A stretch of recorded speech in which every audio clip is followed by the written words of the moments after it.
ଭାଇ ଗୋଟେ କଥା ବୁଝିପାରୁନି ନୂଆପଡ଼ା ବାସୀ ଏମିତି କ'ଣଟା ନେଇକି ବିଜେପିକୁ ଭୋଟ୍ ଦେଲେ ଯେ ଆମେ ବି ଜାଣିପାରୁନୁ। ନବୀନ ପଟ୍ଟନାୟକ ତମ ପାଇଁ ସବୁ କିଛି କଲା, ମେଡ଼ିକାଲ କାର୍ଡ଼ ଦେଲା, ଆଦିବାସୀ ପିଲାଙ୍କୁ ପଢ଼ିବା ପାଇଁ ବହୁତ ଗୁଡ଼େ ସୁଯୋଗ ଦେଲା, ସ୍କଲାରସିପ୍ ଦେଲା ଏବଂ ଅନ୍ୟ କ୍ଷେତ୍ରରେ ବହୁତ କିଛି ଡେଭଲପମେଣ୍ଟ କଲା, ରାସ୍ତାଘାଟଠୁ ଆରମ୍ଭ କରି ବସ୍ ଷ୍ଟାଣ୍ଡ ପର୍ଯ୍ୟନ୍ତ ସବୁ କିଛି କଲା। ଏମିତି ବିଜେପି ବାଣ୍ଡ ତମକୁ କ'ଣ ଦେଲା ଯେ ଆଗେ ବିଜେପିକୁ ଜିତେଇଲ? ଜୟ ଡଲକିଆକୁ ଜିତେଇଛ, ଦାଣ୍ଡି ମରା ବୋଧେ ଆଉ 5 ବର୍ଷ ଦାଣ୍ଡି ମରାରେ ବୁଦ୍ଧି ଆସିବ ତମମାନଙ୍କର। ଭଲ ଲୋକ ଭୋଟ୍ ଦିଅ ଦେଖାଯିବନି।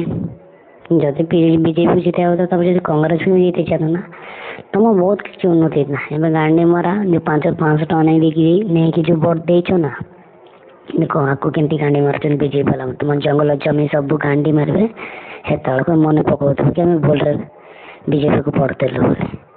ଆମ ଜୀବନରେ କେବେ ସୁଧରିବ ନାହିଁ। ଏଇଥିପାଇଁ ତ ଆଜିକା ଡେଟ୍ରେ ମା ଆଗେ ଗରିବ ଗାଣ୍ଡି ମରାଉଛ। ଯଦି କିଛି ଭଲ କରିଥାନ୍ତେ ବୋଲେ ଆଜିକା ଡେଟ୍ରେ ଭଲ ହେଇ ରହିଥାନ୍ତ। ତମକୁ ଭଲ ଲୋକ ଦେଖାଯାଏନି। ମା ଆଜ୍ଞା ଟଙ୍କାଟେ ପଇସା ଦେଲେ ମା ଆଗେ ମୁଠି ମାରିକି ସେଠି ଶୋଇ ପଡ଼ୁଛ।